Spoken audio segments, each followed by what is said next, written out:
గోదారి గట్టు మీద రామసలకావే గోరింటా కట్టుకున్న సందామావే ఊరంతా చూడు ముసిగే తన్ని నిద్రపోయిందే ఆరాటాలన్నీ తీరకపోతే ఏం బాగుంటుంది నాకంటూ ఉన్న ఒకే ఒక్క ఆడదిక్కురే నీతోటి కాకుండా ఆ బాధలు ఎవరికి చెప్పుకుంటారే గోదారి గట్టు మీద రామసలకానే కీ పెట్టి గింజుకున్న నీకు దొరకనే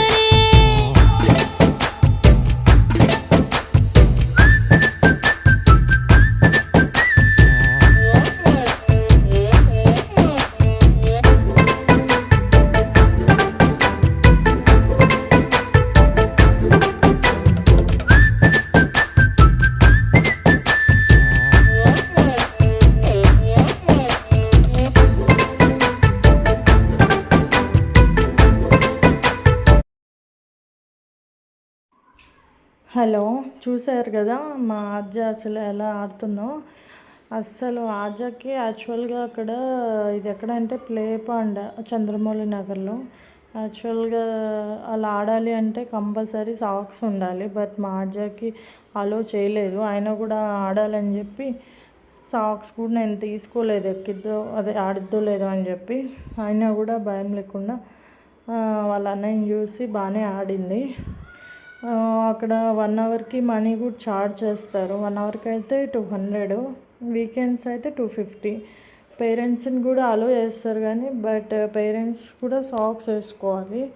అంటే లోపలికి అలో చేయరు, జస్ట్ బయట కూర్చొని గమనిస్తూ ఉండాలి. మామూలుగా పిల్లలు ఎక్కువ మంది ఉన్నప్పుడు అక్కడ కొంచెం వాళ్ళని అంటే నెట్టుకోవడం అలా పడకుండా అక్కడ వాళ్ళే చూస్తుంటారు. మేము వెళ్ళినప్పుడు అయితే ఎవరు లేరు, జస్ట్ ఎవరో ఒక అబ్బాయి అసలు బయట ఉన్నాడు. జస్ట్ వీళ్ళు ఆడుకుంటున్నారు. ఇంకా ఆద్య హర్షిత్ కాకుండా ఆ రోజు ఇంకో అమ్మాయి ఉన్నింది, బాగా ఆడిపించింది. ఆద్య హర్షిత్ ఆ అమ్మాయి ముగ్గురు కలిసి బాగా ఆడుకున్నారు. అలా 2-3 పిల్లలు ఉంటే బాగానే ఉంటుంది. ఇంకా లోపల కూడా ఫుల్ ఏసీ, బాగా చల్లగా బాగా ఆడుకున్నారు. అసలు మా హర్షిత్ అయితే ఇంకా అక్కడి నుంచి బయటకే రాడు. 1 అవర్ అయిపోయాక వాళ్ళు మనకి చెప్తారు టైం అయిపోయిందని. అప్పుడు మనం ఇంకా టైం అయిపోయాక బయటకు వచ్చేసి బయట కూడా ప్లే ఏరియా లాగా కొంచెం ఇలా ఆడుకోవడానికి పెట్టారు. ఇంకా తొందరగా బయటికి రారుగా, అందుకని చెప్పి బయట కొద్దిసేపు ఆడిపించుకోవచ్చు పిల్లల్ని.